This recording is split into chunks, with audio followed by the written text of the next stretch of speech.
मुख्यमंत्र्यांकडून नागपूर शहर जिल्ह्यातील पावसाच्या स्थितीचा आढावा। एनडीआरएफ आणि एसडीआरएफच्या टीम सज्ज। सध्या परिस्थिती नियंत्रणात असल्याची माहिती। नागपूर शहरासह जिल्ह्यातील ग्रामीण भागामध्ये मुसळधार पाऊस, सखल भागामध्ये पावसाचं पाणी साचलं। नागपुरातील हुडकेश्वर परिसरामध्ये बचाव कार्य सुरू। गडचिरोली जिल्ह्यामधील अनेक भागात पूरस्थिती। गडचिरोली नागपूर राष्ट्रीय महामार्ग पुरामुळे बंद, काही भागात जनजीवन विस्कळीत। गोसेखुर्द धरणाचे 33 दरवाजे उघडल्यानं वैनगंगा नदीच्या पाणी पातळीत मोठी वाढ। पिंपळगाव भोसले गावात पुराचं पाणी। ब्रह्मपुरी अहेर नवरगा या मार्गावरील वाहतूक बंद। मुंबईला जोरदार पावसाला सुरुवात। दादर, वरळी, माटुंगा आणि लोअर परळमध्ये जोरदार पावसाची बॅटिंग।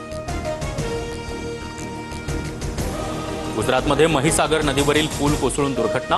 पुलावरून काही वाहनं नदीत कोसळून 2 जणांचा मृत्यू। वडोदरा आनंदला जोडणारा रस्ता बंद। आझाद मैदानातील आंदोलक शिक्षकांची शरद पवारांनी भेट घेतली। शिक्षकांवर मागण्यांसाठी संघर्ष करण्याची वेळ। पवारांकडून खंत व्यक्त। सरकारनं आजच्या दिवसात GR काढण्याची मागणी। आकाशवाणी आमदार निवासात शिवसेना आमदार संजय गायकवाड यांचा राडा। निकृष्ट जेवण दिल्याचा आरोप करत गायकवाडांनी कर्मचाऱ्याला फटकावलं। शिळं जेवण देणाऱ्याची पूजा करायची का? आमदार संजय गायकवाड यांचा संतप्त सवाल। कॅन्टीन चालक 10 दिवस शिळं जेवण देत असल्याचा गायकवाड यांचा आरोप। पुण्यात अतिक्रमण विभागाच्या पथकावर हल्ला। महापालिकेचा कर्मचारी जखमी झाल्याची माहिती। पुण्यातील रामटेकडी सय्यदनगरमधील घटना।